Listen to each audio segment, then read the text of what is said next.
Welcome to the Interstellar Oceans Project. Join me as I give the power of the ocean to you. 1,000,000 years ago, superstition and poison ruled. It was the depth of darkness. It was the world of fear. It was the age of sea monsters. Stone by day, predators by night, they were betrayed by the humans they swore to protect, frozen in stone by a magic spell for 1,000,000 years. Now here in the bay, the spell is broken, and they swim again. They are guardians of the reef. They are sea monsters.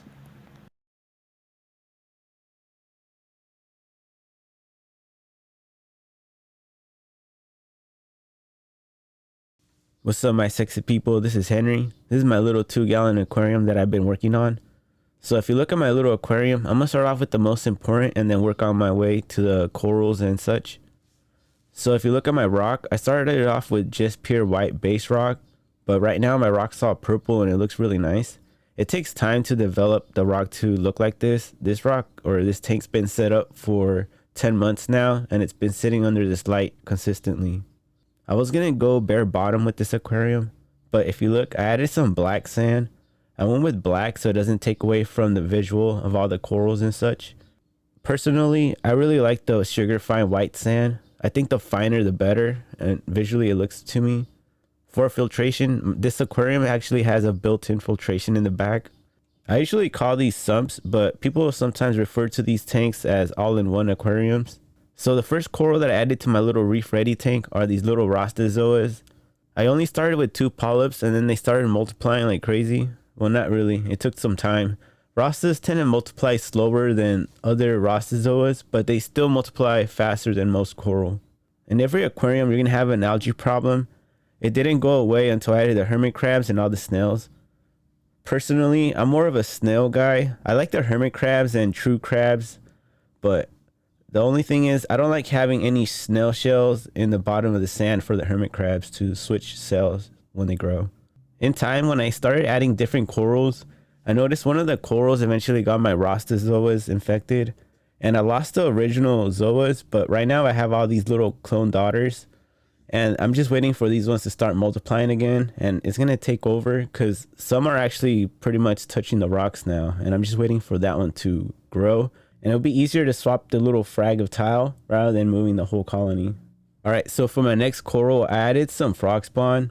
I have 2 different colonies right here. One is green with purple tips and the other one's green with green tips. Originally, I had these guys together, but I ended up separating them because I always recommend to have space for the coral. I don't really recommend to have corals going together and touching, even if they can. Honestly, I just like to have coral and give them their own little space and environment. All right, for my next coral, I added the Montipora. I also added an Acropora, but the Acropora didn't really make it. So this Montipora was the one that infected my rostozoas. So if you look at the right side of the Montipora, it's pretty much dead, and pretty much algae has settled and grown in there, and the hermit crabs come and eat it. But eventually the Montipora will regrow and pretty much recolonize this area that it lost. So for this last coral, I've only had it for like a couple weeks. It's this chalice. It's called the Space Invader. And my next chalice that I'm gonna add, that's gonna be the final coral of this tank, is gonna be a Raja Rampage coral or chalice. The things I don't like about this aquarium are basically all the little snail shells. I need to get rid of them and get rid of all these hermits. I like the hermit crabs, but once they eat all the algae, you gotta feed them. And if you don't, they will starve to death. Also, I like to have just like a clean sand bed with nothing on it. I don't like having corals on my sand bed. Another thing, to have a clean sand bed, I like siphoning the whole sand bed out, but I don't like getting snail shells stuck in the siphon tube. The challenges I face with this aquarium is that in the summer, it gets pretty hot. It gets like about 86 degrees in this aquarium. The best thing to do in a situation like this, when your water temperature is like around 86, is to have like a chiller. And you have a chiller and it'll cool down the water to your right temperature. For lighting, I was given this light. It's a little Hydra 26, but it's the old model. The new models use Bluetooth pairing, so you could use your phone to adjust all the lighting. I have this little controller, but I got it wet, And basically it's really hard to read any of the numbers, and basically I just left it where it was because I saw that the corals and all that coralline algae started growing, so I just pretty much left it there. Pretty much I'm gonna stick with this light until the light stops working. So if you pay close attention to my Montipora, I don't have enough water flow in this aquarium, so I had to put the Montipora as close to the return inlet as possible. At this spot, it's able to get enough water flow, but at the same time, it's not directly pointed at it, and at the same time, it is the best position to grow.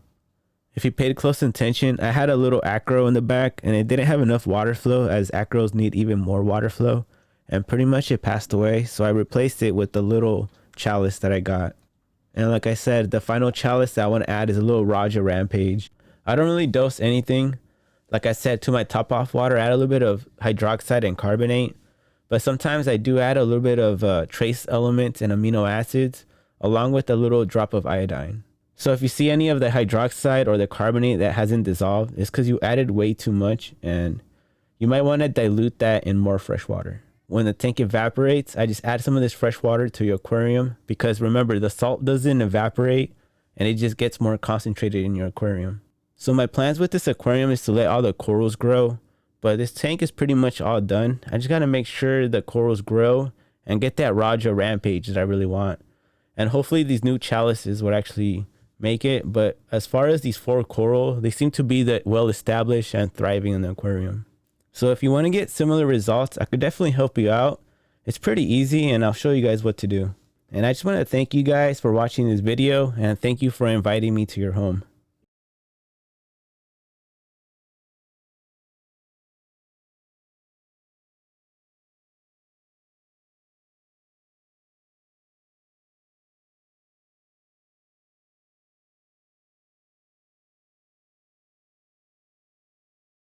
Do you fear to swim with sharks in the dim moonlight? You heard the horror stories of saltwater fish and how hard it is to keep them alive. Or perhaps a friend or a family member tried to keep saltwater fish, but they lost a lot of money, it was painful, and they won't ever try it again. The ocean will never give away its secrets so easy. The real secret to saltwater tanks is stable water chemistry and time. The chemistry of the ocean has not changed in millions of years. You see, as corals grow, they use calcium, magnesium, potassium, hydroxide, and carbonate ions. Also, the ocean is not acidic but basic, or alkaline. Deficiency and excess of these 5 major molecules will cause the corals to die. Lastly, small amounts of trace elements and iodine are vital for life in the ocean. It may seem confusing, but right now you have the power of the ocean. The way it works is that I make sure all the major elements are calculated and weighed out. Every package of salt is labeled with the amount of water to add. I know you are going to need help. To help you get started, get a Reef Ready tank. Sometimes they're also called all-in-one tanks. Next, get some rocks from the ocean called live rock.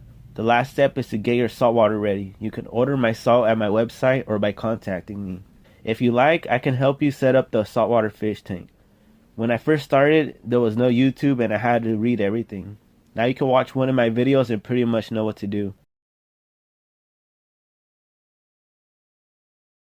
What's up, sexy people? So only if you're cool, you would actually go to my website and check out the salt.